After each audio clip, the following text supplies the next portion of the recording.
এই নবাব জাদি, আমাকে মারবেন না, আমি এক্ষুনি করতে হচ্ছে। কি করতে হবে মা বলুন, আমাকে মারবেন না। এই পড়ে পড়ে ঘুমালেই হবে? বাড়ির কাজগুলো কখন করবি, নাকি তোর মা এসে করে দেবে? ওমা আমার ভুল হয়ে গেছে, আমার না একটু চোখটা লেগে গেছিল তাই শুয়ে পড়েছি।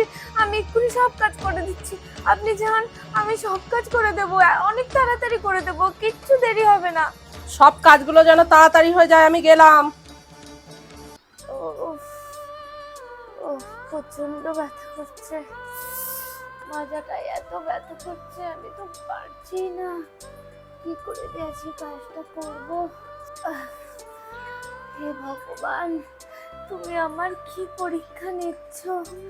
মা বাবাও ছেড়ে চলে গেল ছোটবেলায়, মামা মামির কাছে থেকে বড় হলাম, ভালোবাসা আর পেলাম না। ভাবলাম বিয়ের পর জীবন সাথী পেয়েছি, স্বামীর সাথে বন্ধুর মতো থাকবো।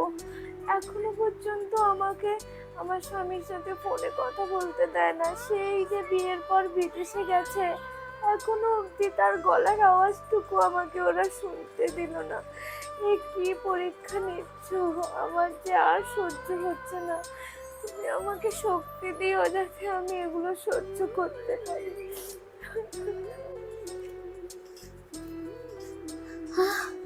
মনে হচ্ছে আমার বরের ফোন এসছে, কাউকে তো দেখছি না এখানে, ধরবো কিন্তু দেখে ফেললে আজকে আমি ধরবই।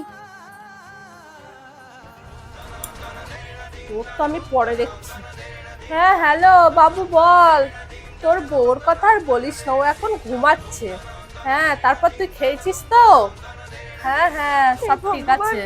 মা দেখে ফেললো, যেটার ভয় পাচ্ছিলাম সেটাই তো হয়েছে। আমি সামনে থাকতেও আমার বরকে বললো যে আমি ঘুমাচ্ছি, কিন্তু সেসব কথা পরে হবে, কথা শেষ হয়ে গেলেই তো আমাকে আজকে মেরে ফেলবে।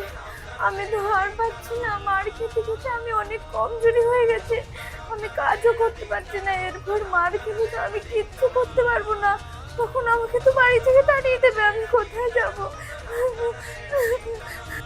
এই তোর এত বড় সাহস, তুই আমার ফোনে হাত দিয়েছিস? তুই কি ভেবেছিলি ভুল হয়ে বাবাকে গেছে। সব বলবি?